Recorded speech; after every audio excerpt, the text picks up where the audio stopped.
ಓದ್ತಿದ್ದು. ಈಗಲೇ ರಾಘವೇಂದ್ರ ಪೂಜಾರಿ ಅವರು ಹೇಳಿದ್ರು, ಇವತ್ತು 50 ಲಕ್ಷ ಮಾಡ್ಲಿಕ್ಕೆ ಇವರಿಗೆ ಏನು ಪ್ರೇರಣೆ ಅಂತ. ಒಂದು ಪುಸ್ತಕದಲ್ಲಿ ಓದಿದಂತ ಒಂದು ಮಾತು, ಅಬ್ದುಲ್ ಕಲಾಂ ಒಂದು ಲೇಖಕ ಇತ್ತು, ಏನಂದ್ರೆ ಬಡವನಾಗಿ ಹುಟ್ಟುವುದು ನಮ್ಮ ತಪ್ಪಲ್ಲ, ಬಡವನಾಗಿಯೇ ಬದುಕುವುದು ಅದು ನಮ್ಮದೇ ತಪ್ಪು ಅಂತ. ಆ ಒಂದು ಪ್ರೇರಣೆಯಿಂದ ಜೀವನದಲ್ಲಿ ಏನಾದ್ರೂ ಬದಲಾವಣೆ ಮಾಡಬೇಕು, ಹೋಟೆಲ್ ಅಲ್ಲಿ ಕೆಲಸ ಮಾಡುವುದಲ್ಲ, ಜೀವನದಲ್ಲಿ ಬೇರೆ ಏನಾದ್ರೂ ಬದಲಾವಣೆ ಮಾಡಬೇಕು ಅಂತ ನಾನು ಹೋಟೆಲ್ ಕೆಲಸ ಡ್ರಾಪ್ ಮಾಡಿ ಬೇರೆ ಬೇರೆ ಸೆಕ್ಟರ್ ಅಲ್ಲಿ ಕೈ ಹಾಕಿದೆ. ಬಟ್ ಯಾವ ಸೆಕ್ಟರ್ಗೆ ಹೋದ್ರು ಅಬ್ದುಲ್ ಕಲಾಂ ಅವರು ಹೇಳಿದ ಮಾತು ಪುಸ್ತಕದಲ್ಲೇ ಇದೆ, ಬಟ್ ಅದು ನನ್ನ ಜೀವನದಲ್ಲಿ ಅಳವಡಿಕೆ ಆಗ್ತಾ ಇಲ್ಲ ಅಂತ ಒಂದು ಬೇಜಾರಿತ್ತು. ಆಟೋ ರಿಕ್ಷಾ ಹಾಕಿದ್ದೆ, ಗಾರ್ಮೆಂಟ್ಸ್ ಅಲ್ಲಿ ವರ್ಕ್ ಮಾಡಿದ್ದೆ, ಪೈಂಟಿಂಗ್ ಆಗಿ ಕೆಲಸ, ಶಾಮಿಯಾನ, ಈ ತರ ಬೇರೆ ಬೇರೆ ಕೆಲಸ ಎಲ್ಲ ಮಾಡಿದ್ದೇನೆ. ಬಟ್ ನನಗೆ ಜೀವನದಲ್ಲಿ ಸಕ್ಸಸ್ ಸಿಗ್ತಾ ಇರ್ಲಿಲ್ಲ.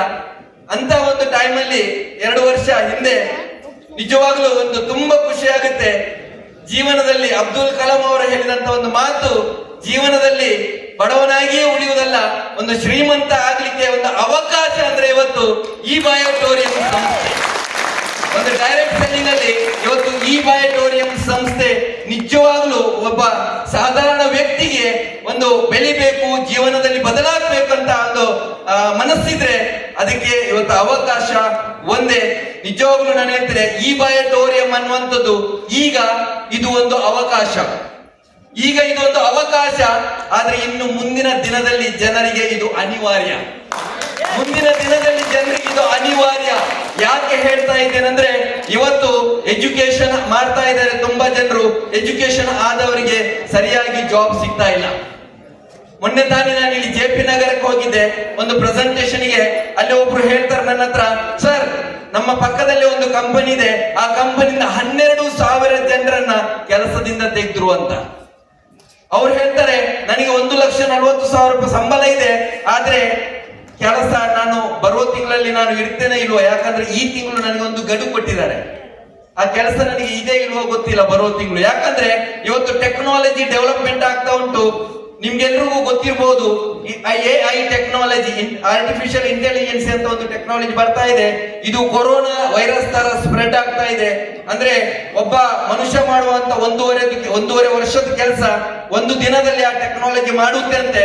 ಅಂದ್ರೆ ಇನ್ನು ಮುಂದಿನ ದಿನದಲ್ಲಿ ಯಾವ ಎಜುಕೇಶನ್ ಆದ್ರೂ ಕೂಡ ಇನ್ನು ಜಾಬ್ ಸಿಗುವಂತದ್ದು ತುಂಬಾ ಕಷ್ಟದ ಕೆಲಸ. ಹಾಗಿರುವಾಗ ಇವತ್ತು ಡೈರೆಕ್ಟ್ ಸೆಲ್ಲಿಂಗ್, ಅದರಲ್ಲಿ ಎಕ್ಸ್ಪೆಷಲಿ ಇವತ್ತು ಈ ಬಯೋಟೋರಿಯಂ ನೆಟ್ವರ್ಕ್ ಪ್ರೈವೇಟ್ ಲಿಮಿಟೆಡ್ ಈ ಕಂಪನಿಯಲ್ಲಂತೂ ಜನರಿಗೆ ಮುಕ್ತ ಅವಕಾಶ ಇದೆ. ಯಾರಿಗೂ ಬೇಕಾದ್ರೂ ಇದರಲ್ಲಿ ಬಂದು ಕೋಟ್ಯಾಧಿಪತಿ ಆಗ್ಬಹುದು 100%. ಯಾಕಂದ್ರೆ ಒಂದು ಮಿರಾಕಲ್ ರಿಸಲ್ಟ್ ಬರ್ತಾ ಇರುವಂತ ಪ್ರಾಡಕ್ಟ್ ಇವತ್ತು ಸಾಗರ್ ಜೋಶಿ ಸರ್ ನಮ್ಮ ಕೈಗೆ ಕೊಟ್ಟಿದ್ದಾರೆ. ಇದು ಮನುಕುಲಕ್ಕೆ ಒಂದು ಸಂಜೀವಿನಿ. ಇದು ಅವರಿಗೆ ಇವರಿಗೆ ಅಂತಲ್ಲ, ಪ್ರತಿಯೊಬ್ಬರಿಗೂ ಬೇಕಾಗುವಂತ ಪ್ರಾಡಕ್ಟ್. ಈ ಪ್ರಾಡಕ್ಟ್ ಅನ್ನು ನಾವು ಜನರಿಗೆ ತಲುಪಿಸಿದ್ರಾಯ್ತು. ಹೆಸರು ಈ ಪ್ರಾಡಕ್ಟ್ ಅನ್ನು ನಾವು ಜನರಿಗೆ ಕೊಟ್ಟರಾಯ್ತು. ಅದರೊಟ್ಟಿಗೆ ಆರೋಗ್ಯ ಸಿಗುತ್ತೆ.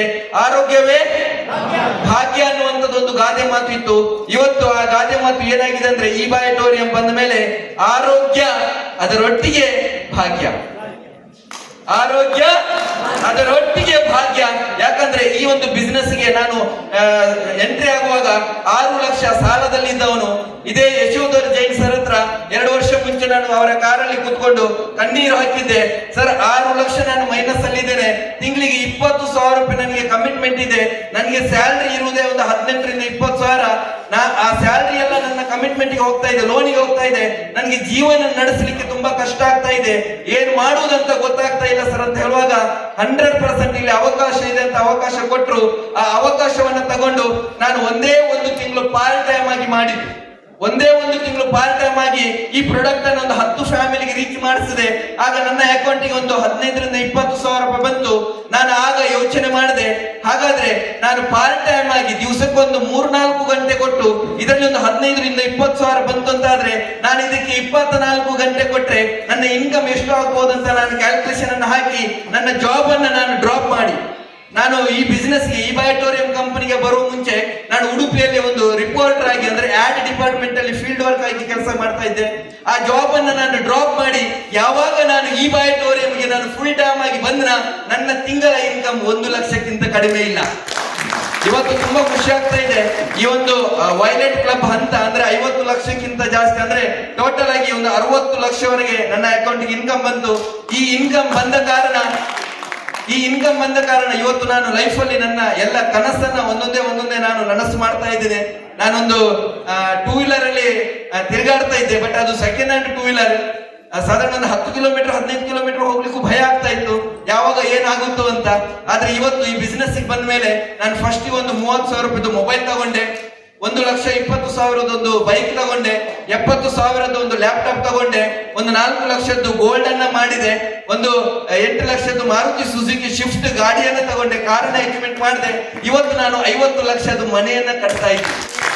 ಇದೆಲ್ಲ ಸಾಧ್ಯವಾಗಿದ್ದು ಹೇಗಂದ್ರೆ ಇವತ್ತು ಒಂದೇ ಒಂದು ಏನಂದ್ರೆ ಯಾವ್ದಾದ್ರೂ ಒಂದು ಸೆಕ್ಟರ್ ಅಲ್ಲಿ ನಾವು ಬೆಳಿಬೇಕು, ಯಾವ್ದಾದ್ರೂ ಒಂದು ಸೆಕ್ಟರ್ ಅಲ್ಲಿ ಅವಕಾಶ ಅನ್ನುವಂಥದ್ದು ನಮ್ಗೆ ಯಾವಾಗ್ಲೂ ಸಿಗ್ತಾ ಇರ್ತದೆ. ಬಟ್ ಅದನ್ನ ಸರಿ ಇದೆಯಾ ಇಲ್ವಾ ಅಂತ ನೋಡಿ, ಯಾಕಂದ್ರೆ ಇಲ್ಲಿ 100% ನಾನು ಹೇಳ್ತೇನೆ, ಇದು ರೈಟ್ ಆಪರ್ಚುನಿಟಿ. ಈ ಬಯೋಟೋರಿಯಂ ಅನ್ನುವಂಥದ್ದು ರೈಟ್ ಆಪರ್ಚುನಿಟಿ. ನೀವು ಏನು ಯೋಚನೆ ಮಾಡ್ಲಿಕ್ಕೆ ಹೋಗ್ಬೇಡಿ. ಹೊಸಬರಿಗೆ ಒಂದೇ ಮಾತು, ಪ್ರಾಡಕ್ಟ್ ಅನ್ನ ಫಸ್ಟಿಗೆ ಪರ್ಚೇಸ್ ಮಾಡಿ ಅದರದ್ದು ಒಂದು ಯೂಸ್ ಮಾಡಿ ಫೀಲಿಂಗ್ಸ್ ನೋಡಿ. 100% ನೀವು ಮತ್ತೆ ನಿಮ್ಮ ಫ್ಯಾಮಿಲಿ ರಿಲೇಟಿವ್ಸ್ ಎಲ್ಲ ಕೊಡ್ತೀರಾ. ನಾನು ಅಷ್ಟೇ ಮಾಡಿದ್ದು. ಇವತ್ತೆಲ್ಲ ನಾನು ಇಷ್ಟೊಂದು ಸಕ್ಸಸ್ ಆಗ್ಬೇಕಾದ್ರೆ ಕಾರಣ ನಾನು ಒಬ್ಬನೇ ಅಲ್ಲ, ನಮ್ಮೆಲ್ಲ ಲೀಡರ್ಸ್ನವರಿಗೆ, ನಮ್ಮೆಲ್ಲ ಫೌಂಡರ್ಸ್ನವರಿಗೆ, ಸಾಗರ್ ಜೋಶಿ ಸರ್ಗೆ ನಾನು ಥ್ಯಾಂಕ್ಸ್ ಅನ್ನ ಹೇಳ್ತಾ ಜಾಸ್ತಿ ಮಾತಾಡ್ಲಿಕ್ಕೆ ಇಲ್ಲಿ ಟೈಮ್ ಇಲ್ಲ, ಆಲ್ರೆಡಿ ಟೈಮ್ ಆಗಿದೆ. ನನ್ನ 2 ಮಾತನ್ನ ಇಲ್ಲಿಗೆ ನಾನು ಮುಗಿಸ್ತಾ ಇದ್ದೇನೆ. I wish you all the success. Jai Hind, Jai ಬೈಟೋರಿಯಂ.